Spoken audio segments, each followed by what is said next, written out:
Assalamualaikum warahmatullahi wabarakatuh. Saya Ahmad Fatoni beserta rekan saya Mercy Firda Rizky akan mencoba menjelaskan mengenai materi manajemen waktu. Baik untuk teman-teman yang akan menyimak presentasi ini, selamat mendengarkan. Untuk yang pertama akan dijelaskan oleh Teh Mercy. Silakan Teh Mercy. Waktu, menurut Kamus Besar Bahasa Indonesia tahun 1997 adalah seluruh rangkaian ketika proses, perbuatan, atau keadaan sedang berlangsung. Jadi dalam hal ini, skala waktu merupakan interval antara dua buah keadaan atau kejadian. Atau bisa juga merupakan lamanya atau kejadian itu berlangsung, gitu. Nah, kalau manajemen waktu adalah perencanaan, perorganisasian, pergerakan, dan pengawasan produktivitas waktu. Ya, nah waktu itu tuh kan sumber daya untuk bekerja kita ya. Nah, sumber daya itu harus dimanfaatkan dengan efektif dan efisien pastinya. Ya. Kenapa sih kita perlu memanage waktu kita sebaik mungkin? Selain karena waktu itu sangat berharga ya, ada beberapa alasan kenapa sih kita penting memanage waktu. Yang pertama itu, waktu tidak bisa terulang. Iya, hari kemarin aja nggak bisa keulang gitu, kita melakukan aktivitas apa aja gitu. Bahkan 1 menit sebelum sekarang aja nggak bisa keulang, jadi kita harus menggunakan waktu, memanage waktu dengan baik gitu. Yang kedua, waktu ibarat pedang.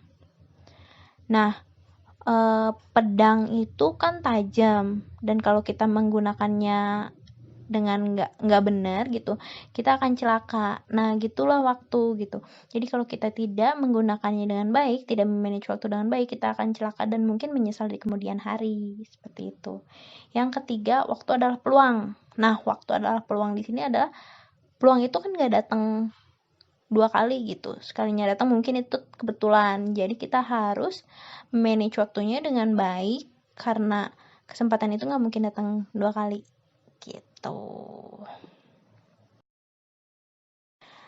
Karena waktu kita terbatas, dalam 1 hari aja cuma 24 jam gitu. Sementara pekerjaan atau kegiatan kita setiap waktu akan terus bertambah. Jadi kita harus terus memanage waktu dengan baik. Nah, apa aja sih manfaat memanage waktu dengan baik? Yang pertama itu membantu kita membuat prioritas. Misalnya kayak gini, yang di hari ini kita pengen ketemu teman-teman, udah janjian nih. Sementara ada deadline tugas presentasi yang harus dikumpulkan hari ini juga. Nah, kalau kita memanage waktu dengan baik, kita tahu nih mana yang lebih urgent untuk dikerjakan terlebih dahulu atau dilakukan terlebih dahulu, kayak gitu. Yang kedua, mengurangi kecenderungan untuk menunda-nunda. Nah, hal ini yang sering kita mungkin lakukan gitu ya, nanti-nanti gitu. Banyak banget dilakukannya. Nah, ini itu kalau kita bisa memanage waktu, mungkin hal ini nggak akan ada gitu, mengurangi atau berkurang kayak gitu. Nah, yang ketiga, membantu kita menghindari tabrakan waktu. Nah, kayak gini, tabrakan waktu tuh. Kita tuh punya tugas atau janji mungkin ya di waktu yang sama.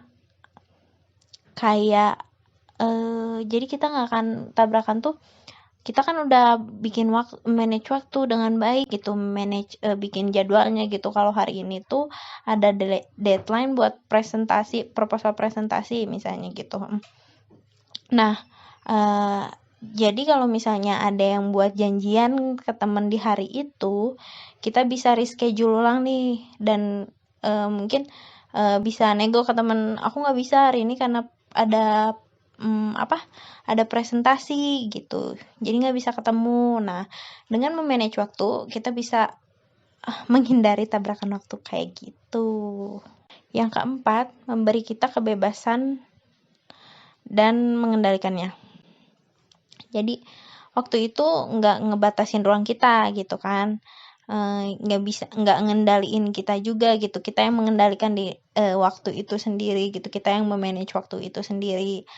Jadi kita yang punya kuasa untuk mengatur waktu itu, bisa lebih fleksibel dalam kegiatan kita sehari-hari kayak gitu. Nah, yang kelima itu membantu kita menghindari perasaan bersalah. Itu tuh contohnya kayak kita buat manage waktu itu, buat jadwal untuk belajar itu misalnya ada 2 jam kalau malam itu, dari jam 7 sampai jam 9. Nah, kalau misalnya kita nggak melakukannya atau ngasih waktu gitu buat kita belajar atau mengerjakan tugas gitu, kepala kita akan kebebanin gitu sama tugas, apalagi kayak sistem kebut semalam kan, itu bikin kita makin pusing gitu kalau misalnya tidak memanage waktu dengan baik.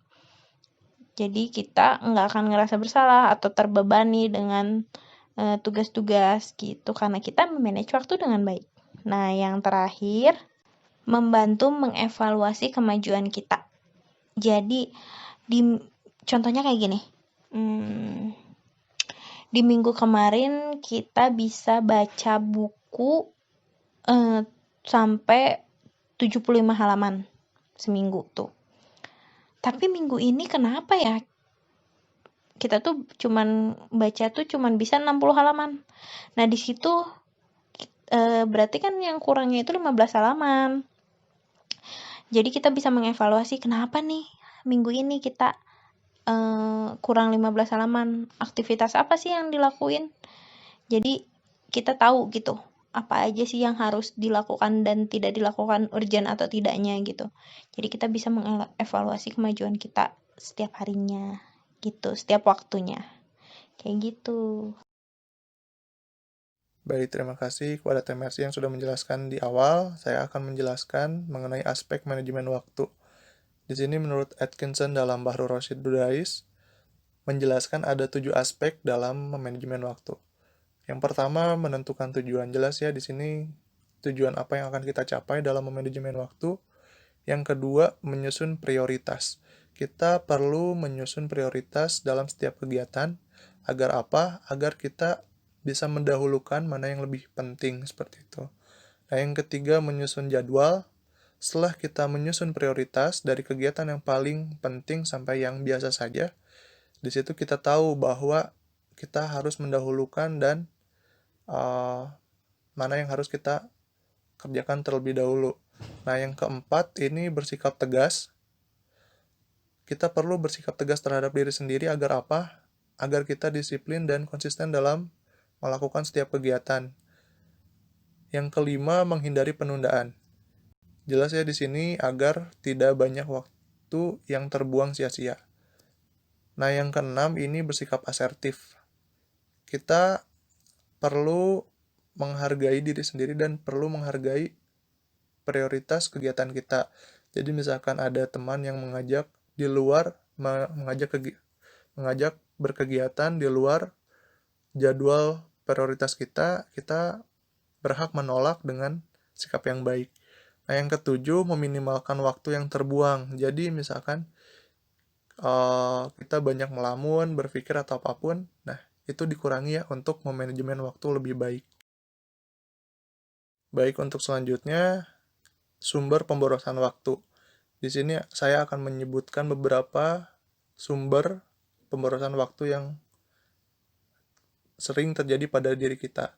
Yang pertama, kita menonton TV, atau misalkan pada saat sekarang kita lebih sering menonton drama Korea, film, YouTube mungkin. Lalu yang kedua, main handphone. Nah, kita mungkin terlalu banyak main handphone, membuka sosial media, lebih melihat story-story atau postingan orang lain, dibanding padahal kita memiliki pekerjaan atau tugas yang lebih penting. Nah, yang ketiga, mengerjakan pekerjaan lain yang seharusnya tidak dikerjakan. Contoh, Misalkan kita memiliki prioritas atau pekerjaan penting, misalnya menulis proposal, tetapi kita misalkan ada hal yang misalkan kita pengen buat konten memasak, padahal itu tidak terlalu urgent, tetapi kita melakukan konten memasak dulu dibandingkan membuat proposal, seperti itu. Nah, yang selanjutnya, terlalu sering rebahan. Kenapa? Misalkan karena kita sudah pusing, sudah mumet, misalkan mau istirahat. Istirahat boleh, tetapi dengan waktu yang secukupnya. Kalau misalkan setelah kita rebahan, tapi pada saat mau melanjutkan kegiatan, terlalu asik dan terlalu nyaman, jadi kita lupa waktu bahwa untuk melakukan tugas yang penting itu. Selanjutnya, menelpon dan membicarakan hal yang tidak penting. Terkadang kita juga sering menghubungi teman atau misalkan rekan kita atau sahabat kita menghubungi, kita membicarakan yang mungkin itu tidak terlalu penting bagi kegiatan kita, dan lebih banyak misalkan membicarakan orang kan tidak baik juga kalau misalkan itu kejelekan ya. Lalu seandainya itu pun kita membicarakan kebaikan, tetapi kita memiliki pekerjaan yang penting, mungkin itu juga akan membuang waktu kita. Nah, yang selanjutnya itu melamun. Kita banyak melamun, banyak berpikir, misalkan mana yang harus dikerjakan, kita harus ngapain dulu, perlu apa. Nah, hindari atau misalkan kurangi dalam melamun atau berpikir yang berlebihan. Jadi kita misalkan perlu mengerjakan mana yang harus kita dahulukan. Langsung saja, jadi jangan terlalu banyak berpikir, tapi langsung beraksi aja. Baik, untuk selanjutnya saya akan menjelaskan mengenai teknik manajemen waktu. Di sini ada 7 teknik dalam memanajemen waktu. Yang pertama, menilai bagaimana Anda menghabiskan waktu. Yang pertama, kita harus menganalisis kegiatan apa saja yang kita lakukan selama satu hari. Kita analisis porsi waktu mana yang kita habiskan. Misalkan kita terlalu banyak tidur, nah di situ kita dapat menganalisis dan dapat mengevaluasi. Nah, untuk selanjutnya kita menetapkan tujuan kita dalam manajemen waktu itu apa. Nah, setelah kita menetapkan tujuan, yang ketiga itu belajar untuk memprioritaskan kegiatan. Kita buat urgensinya, skala urgensinya, misalkan mana yang kita urutkan dari yang paling terpenting sampai yang biasa saja. Lalu kita buat jadwalnya. Nah, setelah tadi membuat prioritas, kita buat jadwal juga, kita maksimalkan manfaat dalam memanajemen waktu. Misalkan setelah kita memanajemen waktu, misalkan semua tugas yang penting kita selesaikan dengan baik, waktu istirahat kita dapat, lalu kita juga dapat kita terhindar dari stres. Nah, yang selanjutnya kita terapkan dalam perilaku sehari-hari. Kita jangan cuma buat jadwal dan mengukur prioritas saja, tapi kita juga harus menanamkan dan menerapkannya dalam perilaku sehari-hari. Jadi kalau misalnya cuma dibuat jadwal aja tapi nggak dilakuin kan sama aja bohong. Lalu yang selanjutnya, kita perlu disiplin dan konsisten. Jadi kita perlu menegaskan dalam diri sendiri, kita perlu, misalkan dalam kegiatan satu hari, misalkan kita ada bertemu atau janji dengan teman, misalkan dari jam 11 sampai jam 1. Nah, misalkan kita udah mau kelewat waktu, tapi misalkan lagi asik, nah kita harus disiplin. Oh iya, kita punya jadwal selanjutnya, jadi kita harus disiplin. Nah, selain itu, kita juga perlu konsisten dalam melakukan itu. Jadi kalau misalkan kita hanya disiplin tapi tidak konsisten, tentu kita akan kembali ke perilaku yang sebelumnya. Nah, jadi dari ketujuh teknik ini perlu kita lakukan dengan baik, seperti itu. Baik, untuk presentasi kali ini mungkin cukup sekian yang bisa disampaikan. Untuk yang mau bertanya nanti silahkan di forum. Terima kasih atas perhatiannya. Wassalamualaikum warahmatullahi wabarakatuh.